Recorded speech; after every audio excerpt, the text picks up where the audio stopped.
Ya, dan pada segmen ini, kesempatan pertama akan kami berikan kepada calon wakil presiden nomor urut 1, Bapak Muhaimin Iskandar, untuk bertanya kepada calon wakil presiden nomor urut 2, Bapak Gibran Rakabuming Raka. Bapak Muhaimin, waktunya 1 menit dimulai saat Bapak berbicara. Silakan. Terima kasih.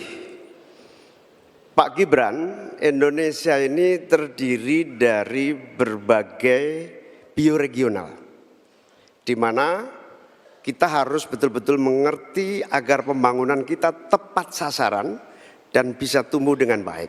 Pertanyaannya, bagaimana strategi Anda melaksanakan pembangunan berbasis bioregional itu agar keadilan iklim terjaga, keadilan sosial terwujud, keadilan ekologi terlaksana dengan baik, keadilan antar generasi juga terwujud, sekaligus keadilan sosial. Mohon dijelaskan. Waktunya masih ada 17 menit. Apakah akan dipergunakan? 17 detik. Cukup. 17 detik maksud kami? Cukup. Cukup, Pak Muhaimin. Baik. Kini kami persilakan calon wakil presiden nomor urut 2, Bapak Gibran Rakabuming Raka, untuk menjawab. Waktunya 2 menit dimulai saat Bapak berbicara. Silakan. Gus Muhaimin ini lucu ya. Menanyakan masalah lingkungan hidup, tapi itu kok pakai botol-botol plastik itu. Padahal saya, Pak Ganjar, Prof Mahfud pakai botol kaca. Itu gimana itu komitmennya? Botol plastik semua itu. Tapi nggak apa-apa. Kita kembali lagi ke topik ya.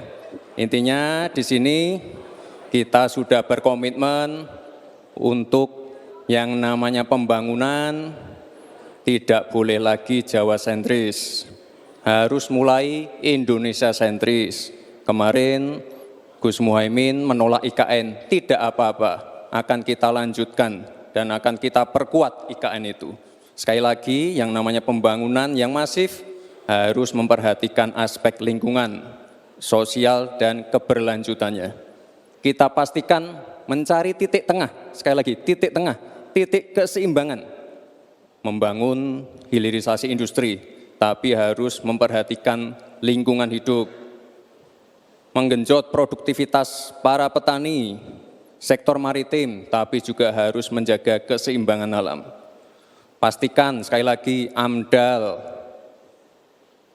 analisa lingkungan, sustainability report bisa tersajikan dengan baik, dan pastikan menggandeng pengusaha-pengusaha lokal, UMKM lokal. Jadi tidak besar sendiri, tapi ikut membesarkan yang lain. Intinya adalah anggaran ini dipakai untuk kesejahteraan rakyat.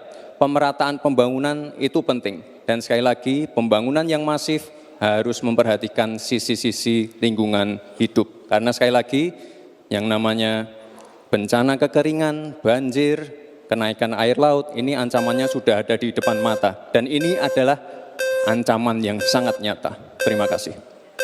Baik. Ini kami persilakan. Nanti ada waktunya. Nanti ada waktunya. Cukup.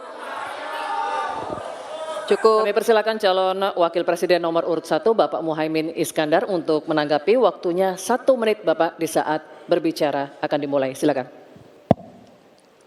Pertanyaan saya tidak terjawab sama sekali. Karena di undang-undang kita juga dinyatakan bahwa potensi bioregional kita itu adalah bahwa wilayah nasional kita itu bukan terbagi bukan saja sekedar karena politik dan administrasi, tetapi ekosistem lingkungannya ada, sekaligus juga komunitas masyarakat yang tumbuh juga menjadi pertimbangan. Sehingga Papua misalnya, jangan pernah salah dalam membangun Papua. Papua harus berbasis pemerataan dan keadilan yang sempurna. Maluku misalnya, dengan kekuatan maritimnya, Maluku menjadi bioregional untuk pengembangan ekonomi kelautan dan perikanan. Jawa misalnya, keberlanjutan pembangunan yang menumbuhkan potensi ekonomi secara pertumbuhan. Baik, waktunya habis Pak Muhaimin. Kami persilakan calon wakil presiden nomor urut 2 Bapak Gibran Rakabuming Raka untuk merespon tanggapan dari Bapak Muhaimin Iskandar. Waktunya 1 menit. Kami persilakan. Loh, katanya tidak menjawab pertanyaan, tapi Gus Muhaimin malah ngomongin pemerataan pembangunan. Itu kan tadi yang saya omongin, Gus.